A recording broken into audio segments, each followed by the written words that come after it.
Today on the virtual sauna bench, I'm pleased to bring you Emma O'Kelly, author of the new book, Sauna, The Power of Deep Heat. We join Emma from her home in North London, and we get to hear from Emma about how the idea for this book came about and how it was seeded during the pandemic. We also chat about the health benefits of sauna and how it's an integral part to help make this book happen. Emma does a great job at outlining the health benefits of sauna. And further, you'll be transported to how Emma and photographer Maiha Astikakan, pardon of pronunciation on that, Maiha, but how they became fast friends, collaborators, and travel partners through the Nordic regions of Europe for research into this new book. Sauna, The Power of Deep Heat, is shipping starting mid-September. Pre-orders are available now via Amazon and Barnes & Noble. So without further ado, please welcome Emma O'Kelly to Sauna Talk.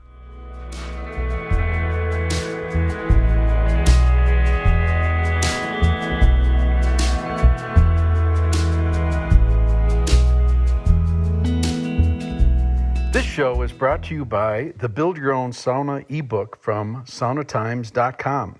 Be it indoor electric, backyard wood-fired, or some combination in between, this is a practical guide that has helped hundreds, more likely thousands of would-be sauna enthusiasts as they realize their own authentic sauna dreams. With this easy-to-follow guide, we can settle into what's best for the individual. This book was written for you. As many of us know, the sauna building journey is often as rewarding as the destination. And as you talk with others, you'll find that this is the guide that can cut through a lot of the pedantic chatter and help you, just like with good heat, get right to the bones of sauna goodness. Interested? Please go to saunatimes.com and click the page at the top called ebook for more information. As bonus, for the month of August 2023, 50% of all book sales are being donated to Sauna Aid. Now, on to the show.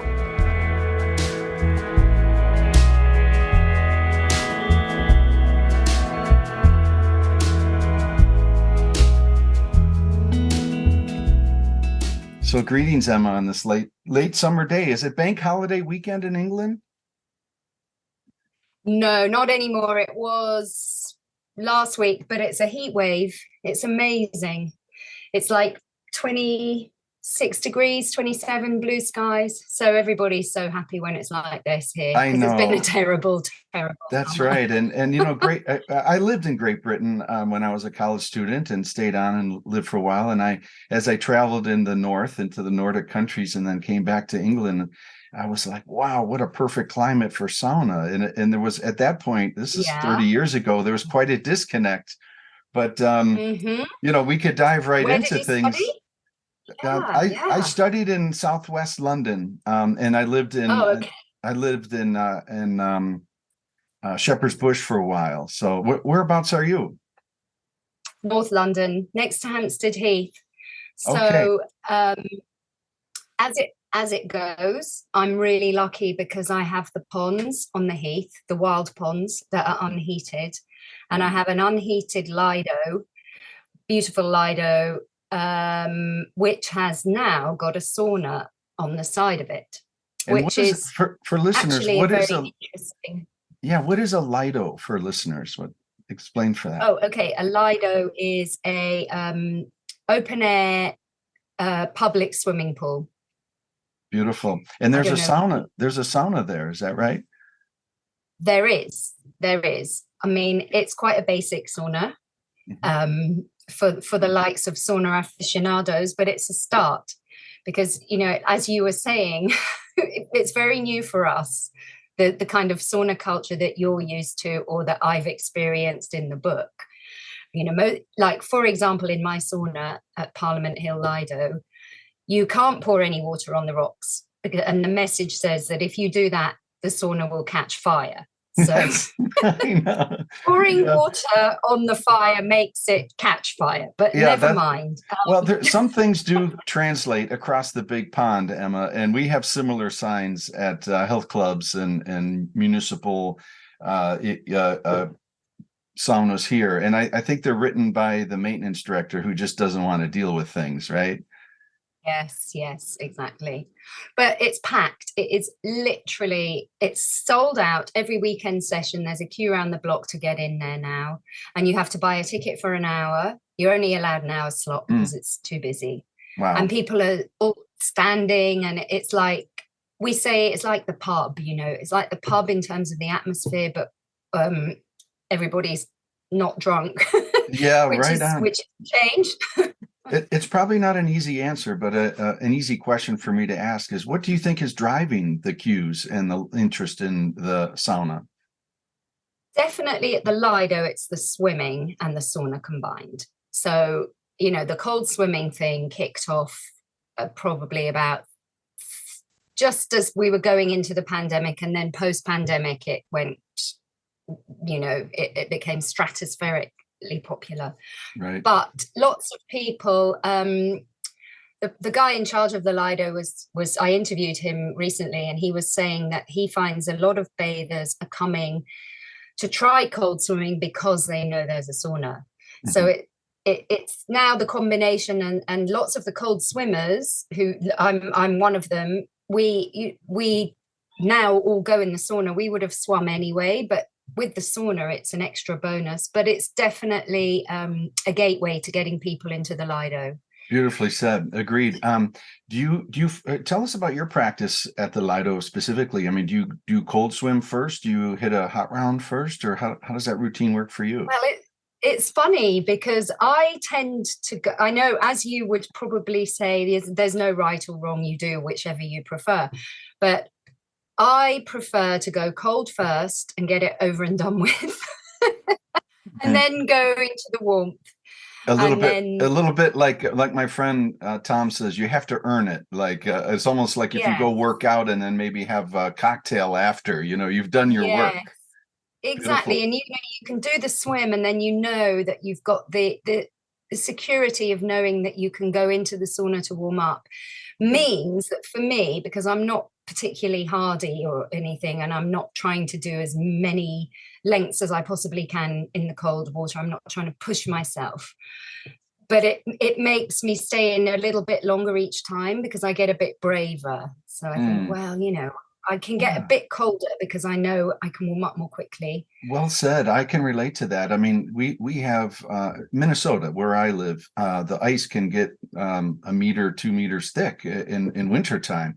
And well, let's see, about like 3-4 feet. Are you guys on meters or feet over there? I keep getting we're mixed both, up.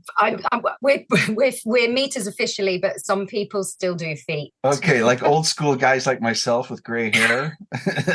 But anyway, we have very thick ice, and there's a vanto, I mean, a hole in the ice, and people are cold swimming, and there's clubs, and I'll meet you at 4:00 and stuff. And I've done that quite a bit. But I, am within a mile of my house, and I have my sauna idling away at about 160, 180 Fahrenheit. And that's what I wouldn't be able to do it without. I suppose I could discipline myself to be thinking subconsciously, the heater in my car works. The heater in my car works. But yeah, to have a sauna on site with ice cold plunge sure helps psychologically, if not physically. Yeah, it does. But it's amazing how tough some of the swimmers in the UK are, because they do it there's no sauna. They just wear a big dry robe coat and have a flask of tea, and that's it. Yeah, the tea is their medicine. Yeah, the tea Emma, is the medicine. Yeah, let's talk about your book. And it's great to see you on camera. I'd like to get this camera thing working so it goes back and forth to whoever's talking. I need an IT specialist in my production world, and yet Sauna Talk is it was always on the sauna bench until the pandemic hit, and then everybody was taking solo saunas, but it really opened up the avenue for me to do interviews just like this. So I'm really grateful that technology is allowing me and Yes. I'm on an island in northern Minnesota right now, and you'd think it'd be quite remote, and it is. I mean, we have no cars, and distance from mainland and that, but I feel connected to you right there in Hampstead in London. So Yeah.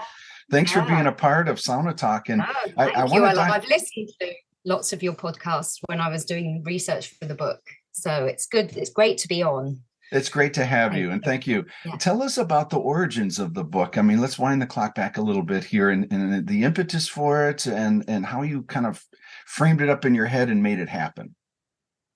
So it started back in 2016. I went to Finland for to do an art story for Wallpaper magazine, where I work a lot, and I ended up, after we'd done the whole day of work, in the sauna with the artists next to a lake, drinking some beers, the usual scenario that you're probably familiar with. And I just thought, my God, this is really great. I wish we had this. But I knew that was a million miles away from the UK at that point in time, like 2016. So but I wanted to do it. I came at it from a visual angle. I wanted to do a kind of architecture design book about sauna, because I'd seen all those beautiful, like, oxblood cabins on windswept places in the middle of nowhere with just a little curl of steam. And I just thought, my God, they're so beautiful.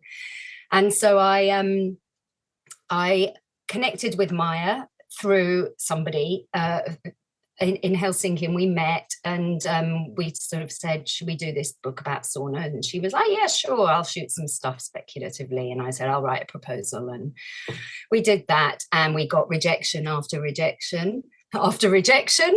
Everyone was like, that's too niche, that's too obscure. And then the pandemic happened, and the cold swimming had also, in that time between, from 2016 onwards, really taken off. And then the idea just hit the right note with one of the commissioning editors. And so it also, in that time, Finland had got its UNESCO listing, Finnish sauna culture, on the intangible list of cultural heritage traditions needing to be protected. So that was another impetus. And that we then got our commission, and we worked out our roots, really. Beautiful. Yeah, thank you. Yeah. Thank you for that background. And I am privy to an advanced copy of your book and read through it. Like, it was one of those where, wow, this is speaking to me, and I couldn't put it down type things. And I just planned to read it casually, and yet I found myself reading it at my desk because I wanted to have a notepad at hand. Specifically, early in the book, you get into the health benefits, and you define them really beautifully and simply with a heading, explanations, an interview with a research professional, little summary statement. Was that key for you to really focus on the health benefits and have that as a cornerstone or a component of the book?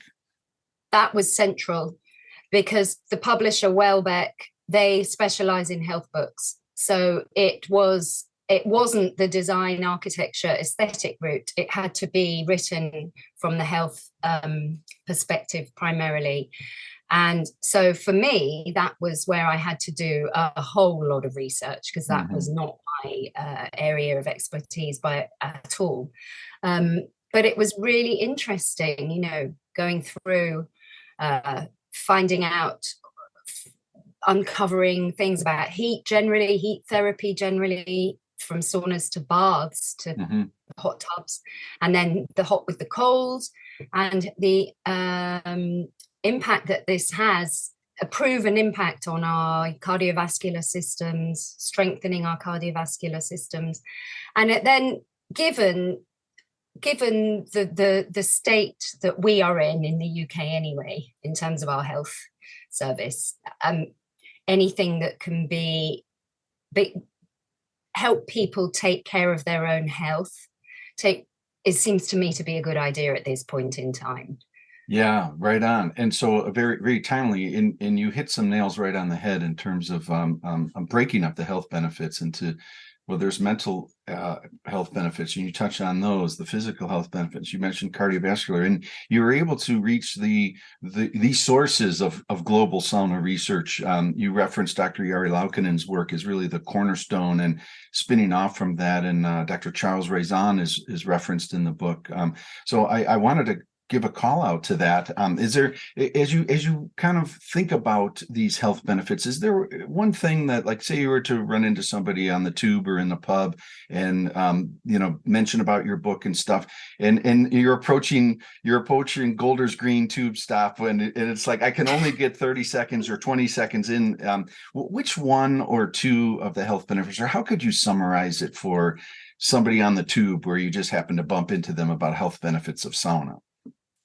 I would say it's really, really good for your heart and your blood pressure. So it makes all your blood flow around your body, really speeds it all up. So it functions better. You get more oxygen into all the parts that might be a bit sluggish, and your heart beats faster, which is a good thing, because it's like taking exercise. Yes, but it is. And then in cold plunge, I mean, can you hear your heartbeat when you're immersed yourself in cold water, how it just slows down?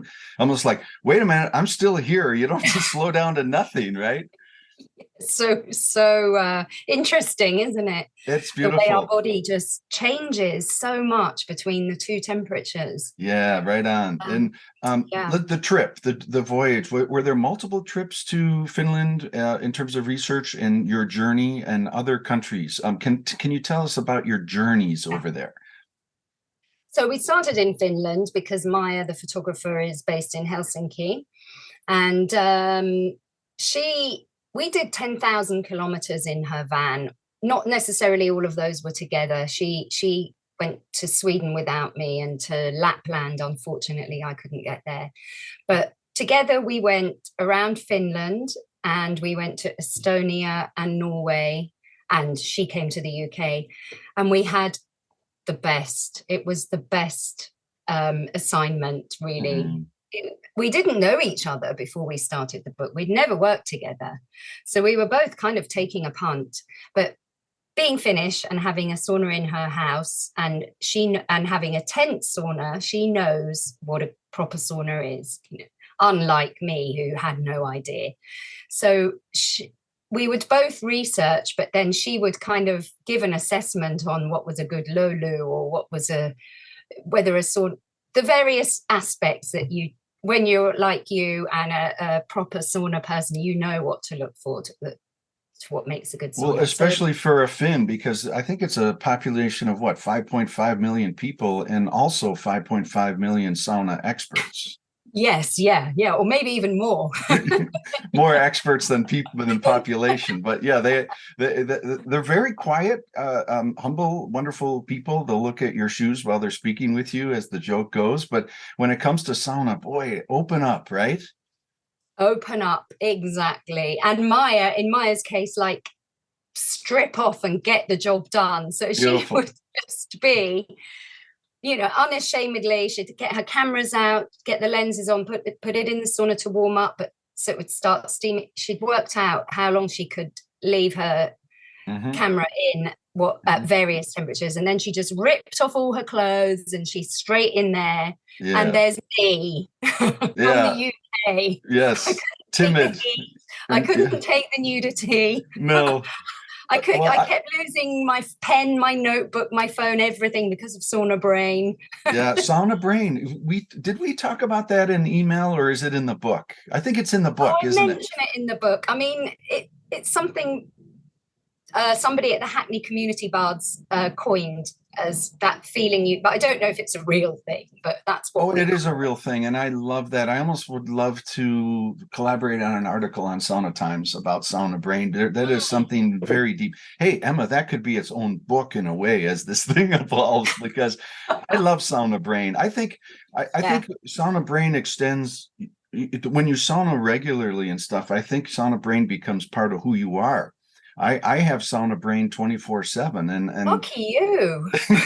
But it comes at a bit of a price, like at the grocery store. Sauna Brain doesn't fit in driving through Minneapolis. Sauna Brain, and I've evolved into Sauna Brain is who I am, I think. I'm jealous. I want to be in Sauna Brain. Well, I think that's the title of the article, Emma. You up for it? Yeah, I'm up for that one, definitely. More research needed. But the problem that but the thing that I found difficult was that obviously Sauna Brain would appear and I'd be having to try and remember everything. So they were kind of working against each other. They work against each other, but they take you to a higher plane. And I think if we allow Sauna Brain in our lives, it takes us to a place that isn't a place we normally are, and it really, for me anyway, it really opens up some very insightful approaches to living. I mean, just insights on how things are connected. So is it for you a bit like meditation? No, it could be. It's one of those non-defiable. That's why I'm looking for an article where we could dive into it a little bit further. The word mush comes to mind. There's a little bit of a mush to it, where there's things are opaque, but also very vivid in a different sense. Like I have had some of the most great, breakthroughs of thought on the sauna bench between rounds, where it's like, why didn't I think of that? Like these aha moments of, I often call that like untangling the wires in one's head. I mean, you go to sauna and there's so much going on in your head of just living, just stuff of life. And you throw water and you kick back and you let that steam ride through you. And then all of a sudden, for me anyway, I feel like I'm able to pull a wire out of my head and just coil it neatly on the sauna bench and say, that one's over. Now, what else is up there to be dealt with? So it's like you don't sweat the small stuff to make a corny joke. But I guess you can have those moments of clarity where you see the bigger picture. And the thing that's nice about it is you can kind of, anything goes really in terms of conversation. You can be monosyllabic or silent, or you can talk a lot, or you can talk to strangers and then never see each other again, and that's fine. Or you can have a big heart-to-heart with someone there. It opens up conversation easily in lots of different ways that is quite unusual, I think. I agree. I'd love to touch on that. And I have two saunas, one here at the island and the other in my backyard. So I'm very used to a filter with who I sauna with. And, since pandemic, during pandemic, it was a lot of solo sauna. But now that the public sauna action is happening, and we have a similar movement in the US to what's happening in the UK, and you find yourself on the sauna bench with strangers, and there's certain types of people, and everybody's different in that. Some are very comfortable with that silence on the bench, and then others feel a need to fill a void with conversation, and they're more comfortable talking through things. And I think I'm half Italian, so maybe I'm in that camp. But but I mean, talking with strangers is cathartic for a lot of people. But but to your point, what I love about sauna, and when you're blasted with that steam, sometimes when conversation is a little bit heavy, and I'm sauna meistering or hosting and stuff, I'll blast the shit out of the rocks just to force everybody to center themselves and quiet, folks. It's steam time, right? Yeah, because it's hard to talk when that lolu is like going through your eardrums and up your nose, and you just like, everything I was saying is just gone. the lolu wins at that point. Lolu wins. Yeah. Did you find that in as a custom in Finland, that when water is tossed on sauna rocks, it's that moment of silence? Or did you notice that in your travels with sauna? Yes, I did notice that, and I also was told that by Maya, because she and her husband they go to their sauna in their house and they don't speak to each other in their sauna. No. Wow. So I know that the Finnish way is to, and my husband actually in Helsinki got told off by someone. I know. I've been told off too. Talking to this person too much. This person was like, even when we're coming out of the sauna, you're still talking or something, he said. I know. I got lightly reprimanded myself. And I think a lot of it for me was the enthusiasm. I mean, this is a podcast about you and about your book. I just have to say that I related so much to your travels. Like I felt I was with you on that journey. And some of that has to do with how it paralleled a journey that I had in revisiting spots that I had been 30 years previous. I'm almost embarrassed that so much time had gone between my college youth, my days of youth, where I was hitchhiking and backpacking and stuff, and then 30 years later, in 2019, I went to 50. I partook in 50 saunas in 12 days, and I was just like a madman of adrenaline. So I got energy from the experience and visiting with others. But I think part of the pace was being able to quiet myself on the bench as well. And that was in Scandinavia, Finland. All Finland, yeah. All Finland. Which is easy. I mean, you could throw you could hit a golf ball 3-4 times and hit 50 saunas in Finland, but I did travel. Tampere. Yeah, right on. What was Tampere a great spot for you? If you had to kind of distill your travels like into one or two, maybe you get asked this quite a bit. I don't know, but tell us as you revisit your journeys and discoveries of a sauna or a place that kind of stands out for you on a personal level. There are two, and there's this kind of sauna war going on in the UK, which you might have read about, between Finland and Estonia, as to who's kind of claiming the turf in terms of the UK sauna scene. And the truth is that both here, it's a melting pot of ideas from Latvia, Lithuania, Estonia, Finland. Mm-hmm. Anything goes. But one of those was in Finland. We went to near Jämsä, up in the middle of Finland, and met an old guy who was like in his 80s, who built 5 saunas on a peat swamp out of driftwood and things he'd found in the swamp. And incredible. And he cycled 7 kilometers to meet us, towing a big trolley full of water. And he was in his 80s, and he looked like he was about 60. And he, 5 saunas a day, and he had a peat swamp outside, and we all jumped in the peat swamp and then back in the sauna, and it was amazing. And where in Finland was this, Emma? I knew you were going to ask me that. It was called Kamikila is the name of the sauna, and it was in the middle of Finland, about an hour from Jämsä. Yep. Okay. Mm-hmm. Jyväskylä area. Sure. Yep, I got it. Central Lakes region, right on. Central Lakes region. I mean, beyond that. Yes, that's all we need. Was driving. And speaking of Central Lakes region, did you the Smoke Sauna Village? Did you sauna there? Did you go there and immerse yourself at all? We photographed some of the old saunas, and we had a really interesting tour there, but we didn't sauna there. No. Yeah, I think we were on the wrong day. Right on. Same. I've been there twice, and I have not saunaed there, but that's okay. Oh, you haven't?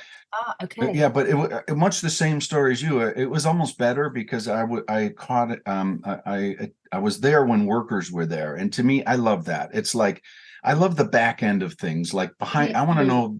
I enjoy behind the curtain as much as in front of the stage, and to learn about their commitment and what they're doing, and to preserve the cultural history of smoke sauna in this village. It's a village of, and just for listeners, this is in the central part of Finland. It's quite near Harvia World Headquarters. You could probably ride a bike to Harvia World Headquarters. It's not too far, but yeah. So what you have are a bunch of originally built smoke saunas that have been relocated to this one place, this one spot, and so it's authentic as authentic can get. And a lot of them are farm saunas. I mean, this is like off the rural lands, so those that are into the anthropological history and architectural history of smoke sauna. War saunas. There's a couple of war saunas in there that were used on the front, and the troops would wash and delouse their clothes, and right. It was so interesting. how that would be the first thing they'd build when they kind of made their base camp, would be a sauna. Makes sense, obviously, but it makes sense to you and I, but you'll be like, wow, these Finns, man, they're fighting a better war than we are. They're warm and smiling.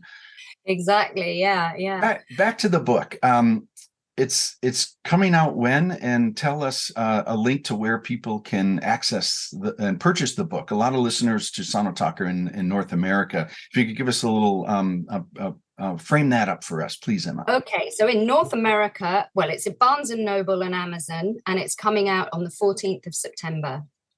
And then there are other stockists, but for the US, it is there. And I'm also coming to New York to do a talk at Scandinavia House about the book and about sauna. Is there a date for that? Do you have a date? 24th of October. 24 October in New York. Yeah. And then in the book name and the book title and your full name, so people can search. The book title is Sauna, The Power of Deep Heat. And my name is Emma O'Kelly, and photos Maya Astikainen. So if you search in Amazon sauna and my name, Emma O'Kelly, it will come up. And it's available to pre-order. And if you pre-order it, not so relevant for you, unless anyone in the US wanted to win a weekend in a cabin, an architect-built cabin with a sauna in the woods, which is pretty much something of a first in the UK. That you can. Okay, so there's a kind of lot of Americans are eligible for the contest. I would have thought so. I mean, I can't imagine that it would be something Americans would necessarily want to win. But I know we won the War of Independence, so this one is just another advantage for us in the global scheme of things. But the book's coming out. It can be pre-ordered on Amazon or wherever you get books. Barnes and Noble. Yeah. Mm-hmm. Barnes and Noble, and you're coming to America in October. That's so exciting. What else for you with sauna? Like you're bringing it a part of your life. Are you on to a different project now, or are you plan more with sauna? Tell us a little bit about what's next for Emma. Building a sauna, because my husband has become a total sauna fan as well.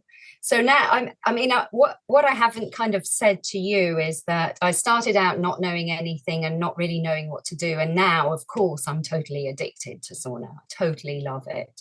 And I was very British in my approach to it before the book, because I just thought it's that thing in the gym that, it's just the steam room's better, and the sauna's the little add-on at the back of the gym that nobody really goes to, and it's not really my thing, and it dries out my skin, and I don't like it that much. And that is what so many British people say, because that is so many of our experiences of sauna.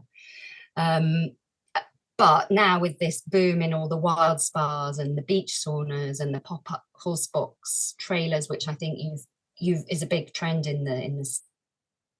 Yep. Exactly.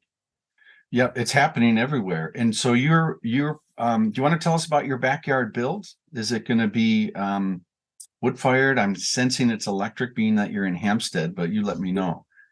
Well, it's not in Hampstead either. It's in Italy. We have a place in Italy. In Hampstead, the sauna would be the size of my back garden or my yard, as right. So there's no chance here, but we have a place in Italy, and we've got enough space there, and it's on a lake, so we're building a sauna there.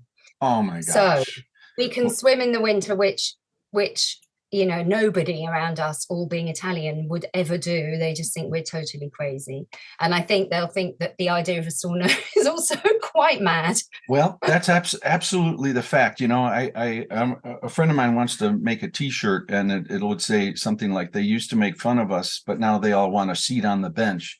And I can attest to that. And I built my Minneapolis sauna, and my second Minneapolis sauna in 2003 in my backyard. And after a couple 3 inches of snow. I'd love to sauna in the when it snows, and I'd be sitting on the sauna bench and I'd look out the window and the snow stopped. So I'd put a towel around me and be shoveling with no pretense to it and stuff. And then I became sort of a laughing stock of my adjacent neighbors, and this Glenn guy's crazy, and then slowly over time, instead of making fun of me, now they all saying, "Hey, when are you going to fire up the sauna?" So do they? And so they all want. Do you have sauna parties in your yeah, at the weekends like the Finns? Oh my gosh, I've had some raucous winter sauna parties. Winter sauna parties are better because it gets everybody out of their house, and 30, 40 steps, to a neighbor, and you feel like you've been transported to central Finland or something. But anyway, so I'll make you a bet. I think when you get, I know you're going to build the sauna quality, and when good heat is quite contagious, as you reference in your book. So I predict Giuseppe and Alfonso and all of the Italian neighbors are going to be cousins. They're all going to be grooving on it. I pretty much have that prediction, but we'll see what time brings for your Italian country. They're into Aufguss. They were the ones that kind of started the whole ceremonial Aufguss, didn't they? And so our place is on the Italian Alps side, near Milan, but on the other side of Italy, the Dolomites, there's much more of a strong sauna culture there, coming up from the Austrian influence.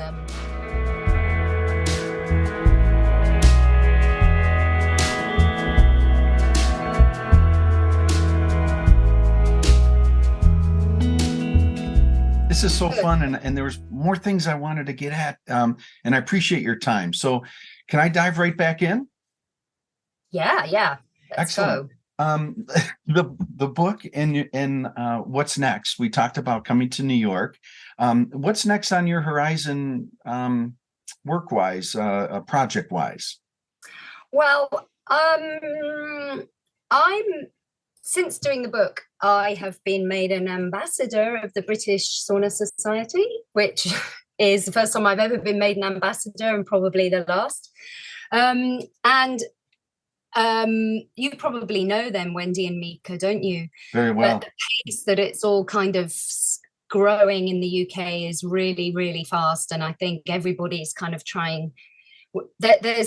There's two doctors. They've pulled together a great team of people. There's neuroscientists, two doctors, Wendy, Mika, a technical sauna builder, and there are a few ambassadors. And I think we're trying to see what happens next in the UK, because it's very zeitgeisty and it's very fun and all of those things. But it's like what I would like to see, and actually what the doctors on the BSS would like to see, is sauna being used as a kind of by clinicians as a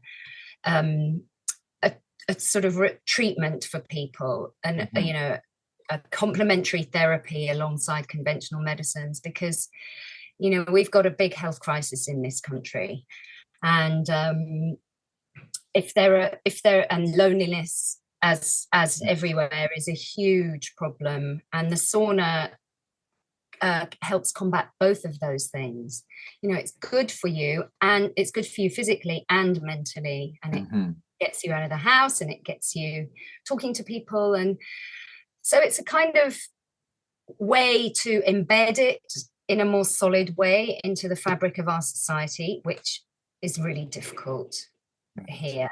It's a really difficult thing to do, but in terms of what I'd like from sauna in the UK, that's what I would like to see happen. The kind of serious side where it's available to everyone and it's affordable. It's not like people building private saunas in their gardens, which is great, but it's like my Lido one, it's £3 to go there, and lots of people go there, and when the pandemic came and the Lido had to shut, and so did the sauna, there were people crying outside saying, I don't know what I'm going to do. How am I going to get through this? And so that's the kind of serious side of where if we could start trying to see some changes in sauna being recommended as by social prescribing as one of the categories. And somehow, thinking about compiling the UK, getting all the UK saunas, some publishing arm going, that's another thought, and doing more books, obviously, and carrying on doing my journalism, which I've always done and I'll always carry on doing. That's, aside from that, I don't know, I'm open to anything. It's always, like being a freelancer, you kind of used to taking the blows and the punches and the highs and the lows, and you just see what happens. Oh, I know. It's wonderful. Yeah. Adjust your camera a little bit. There you go. I see you better now. Yeah. Okay, there you are. It's great to see you, Emma. This is going. You're kind of blowing with the sauna winds in a sense here, and there's no better winds to blow with. I think with Mika and Wendy, just wonderful people with their heart and soul in the right place with this practice. And I find that the winds can be a little bit turbulent as something becomes extremely popular. There is like an undercurrent to the wind, at least in America, where it becomes monetization and it becomes prescriptive in a sense of like, these are the protocols and you must do it this way, and athletic optimization and hacking and stuff. And and then this gold rush, we have some of that as an undercurrent, but by and large there is this wonderful parallel to what you described in the UK, in America, where we have I can think of 2 or 3 health professionals who are advancing with their own mobile sauna with really deep, beautiful intentions about bringing it forward into the healthcare community. So, there's a great book. Do you know Stephen Johnson, the writer? He wrote a book called Where Good Ideas Come From. Does that ring a bell? I know I've heard of the book, but I haven't read it. Yeah. And it uses great examples about the parallelism of innovation and how, we are all one species. And as humans, we get something in our mind and in Bristol and it can happen in Boston, and in the day, back in the day when things were being worked on, like electricity and the light bulb and stuff, these things were being developed independently, but at the same time.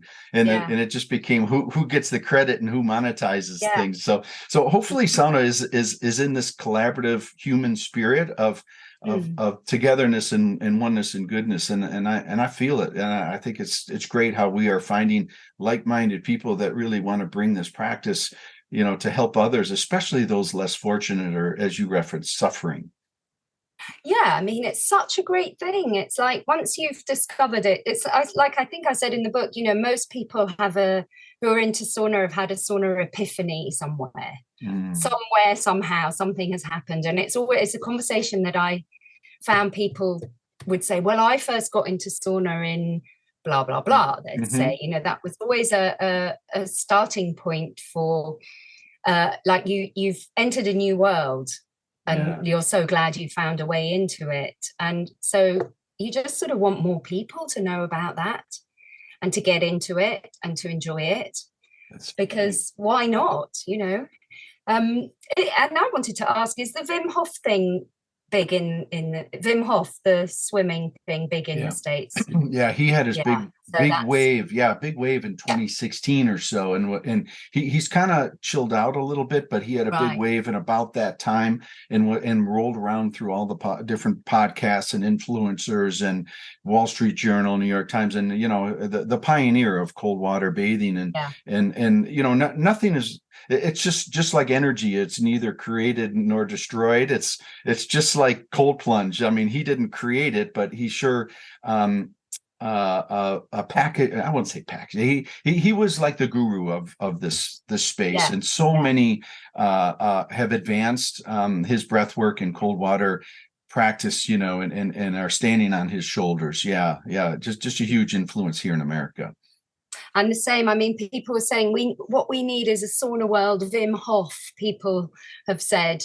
But there is, I don't know if that would be a thing with sauna in a way. Well, then Depending you get on in. what kind of sauna practice you want to have. Well, that's true, and that's where I really respect the Nordic culture, and that with the sauna that is good for you. One of the we talk about undercurrents. One of the unfortunate undercurrents here in America is this pedantic chatter about what is good sauna, what is sauna, and I personally think Barrel is a sauna. I mean, I'm not getting on a soliloquy on this whole thing, but it's like, I love the Webster's definition of sauna. I mean, it's so Finnish in a way. It's just so clean and simply, it's a room most often lined with wood cladding with some sort of heat source, be it wood, electric, sometimes gas, whatever, that heats rocks, and you can throw water on the rocks to create steam. Period. Yeah. Yeah. I mean, isn't that enough? I mean, can't we just be peaceful with that? And it can be in a car or a plane or a and it opens the universe to different possibilities. And another thing, you mentioned about the influences in Great Britain, and you speaking about the Lithuanians specifically. And have you met Rimas and Birute? I have, and Birute, I had a ritual with Birute, which I wrote about in the book, where she takes you through the 4 seasons, and it was an incredible experience. Her connection with nature is remarkable, in the plants and bringing nature into the hot room as well as into the practice of and she's been very influential in training sauna masters here in the UK. Yes, she has. Running lots of courses for, maybe like in the States, the influences come from lots of different cultures here. It's not just Finnish sauna by any means. In fact, the Lithuanians and the Estonians, there are big communities from those countries in the UK. And some of those traditions, and like the igloo saunas, in the Estonian igloo saunas, are very popular here. And Banya is huge. I mean, I wanted to say one more thing about climate. Remus, he's got this great sentiment toward different climates in the hot room, right? Like, and there is no absolute, like 200, 100 Celsius and dry, or the whole Lithuanian style is maybe I want to say about 70 Celsius or 145 Fahrenheit and very wet, and so there again, in the spirit of no absolute, there is an ability to create different climates in the hot room for different purposes and stuff. So it gets very, unfortunately, to the good, it's whatever feels good. But then you get this prescriptive nature thing that's happening about all the, and even in the mechanics of that. Oh, that's not a sauna stove, and your benches are too low, and it almost makes me want to get away from social media, because it's really it's an unfortunate undercurrent to something so beautiful. So yeah. Well, we had a joke about the benches being too low, because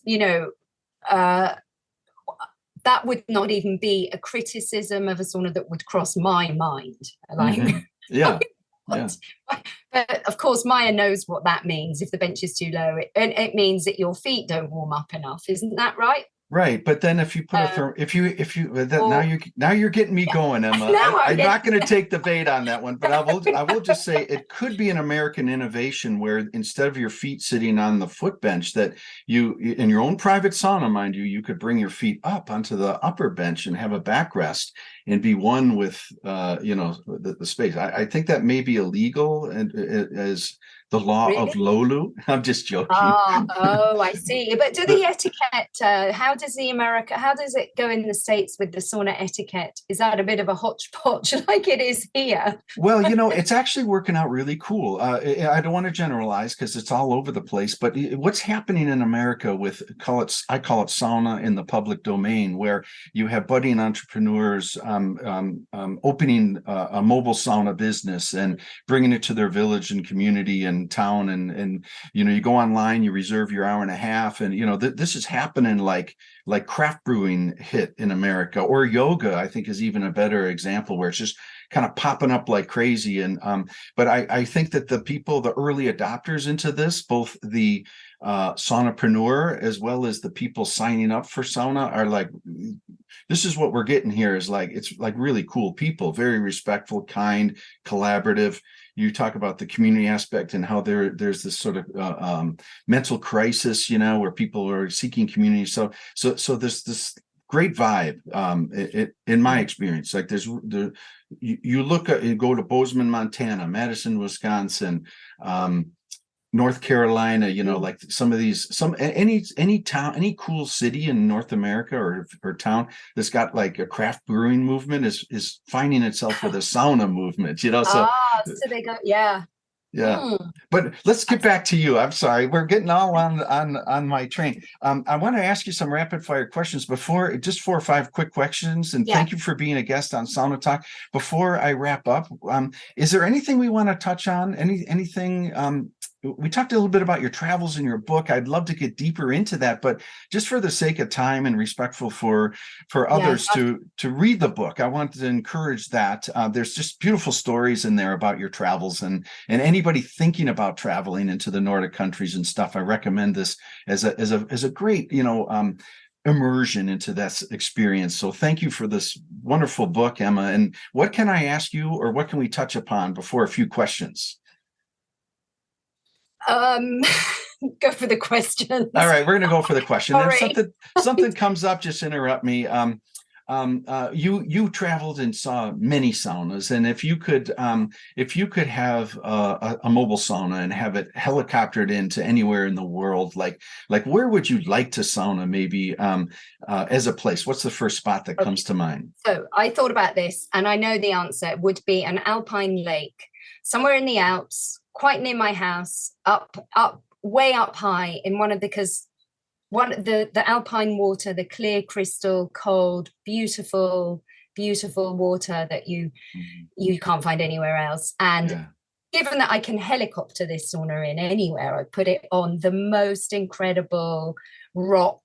So it was like a sculptural, a work of art, and beautiful. That would be the place for sure. And would the hot room have a big glass window, or would it be more restrained and subtle, like with a smaller transom window? What do you envision that way? That probably with a big glass window, but then I've heard that that's not necessarily such a good sauna, but I don't know. I think. Yeah, I'd go back to my wallpaper roots here, I think, with something very beautifully designed on a beautiful location with a perfect lake. Beautiful. So say you hopped in this helicopter and it rose up and picked up the sauna, and as who would you want in this helicopter so that when it landed with the sauna and it was fired up and stuff, you and one other person, who's the first person that comes to mind, dead, alive? Who would you love to sauna with? I was going to make a really smart answer here about sauna diplomacy, and I was going to say that I would be the sauna elf behind the stove, watching some of those Russian leaders, naming no names, in with some of those Baltic and other country leaders, because they used to do negotiations in the sauna. And actually, when I was doing the book, I met one of the banshiks who had worked in Moscow in the Kremlin. And obviously there were no stories coming out there. And unfortunately, he didn't speak English either, so we were with a translator. But that sauna diplomacy, would never be a better time for sauna diplomacy than now. But I know that's a bit of a cheat of an answer, really, isn't it? Probably. Well, it's Emma, I would have to say that's beyond cheating. I think that's very British diplomacy at work. And so I appreciate that thought. And I think that would be a beautiful intention. And I'm wondering if globally we could put a challenge out there. I mean, wouldn't that be insane? But to have the man we will not mention and someone else of great importance I know that man we will not mention is very much into sauna. Very much so, yeah. Right on. And I think it's a beautiful intention. It's probably one of the better answers to that question. I would, so good on you. Oh, well, okay then. That was a beautiful, you're the sauna elf for British diplomacy. I think that's a new title for you. Thank you very much. I will wear that title with and let's pride. share it with me. Let's share that title with Mika and Wendy, because they know how to make sauna things happen. They do. And so it's a shame you're not going to be able to come to the launch in London on the 19th of September. That's in a couple of weeks. You Brits, I tell you, I know several Brits through sauna, and you guys have this like very clever way of like, it's almost like, you know, that big hook on stage, like let's get that guy. So very good, and very good thought. I'd love to get over there. So Well, good you're intention. very welcome. Do you ever come? Oh, you do come, yeah, because you Yeah, studied yeah, here. yeah, absolutely. I love your country on so many levels. And now that there's sauna action happening, it's like good Yeah. upon good. So yeah, good. Well, yeah. Thank you for that invite, Emma, and we'll make it happen. Two more quick questions. Good. Okay. Are you good? Yeah. Okay. Thanks for I'm good. being. I've got to go because I've got to go in like 5 minutes. Yeah, right on. That's a perfect time for me Yeah. as well. Yeah. So what the second last question is, it's a sauna day for you. Let's just say not the sauna that you are going to go to with the electric and stuff, but let's just say there's a really kick-ass sauna that you've been invited to and you know it's happening, and you wake up in the morning and you plan for this sauna and you go and you experience what we know with like 3-4 multiple rounds and this cold lake plunge, and then post sauna you have something to eat and then you tuck yourself into bed at night and stuff. That full spectrum of a sauna day. If you had to distill in, is there a moment, like tell us a moment during that whole business that really speaks to you? Well, obviously all of it's great, but there is always a point where for me, and I'm no expert because I haven't done a lot of saunas, but I transition from a kind of, it starts with the sweating. So I'll have the first round and then suddenly in the second round, it's like my whole body just opens, and that also affects my mind as well. And that's the point at which I start letting go. And then a few rounds of Lolu, that really, for me, the best bit is switching off the brain from what's been going on before.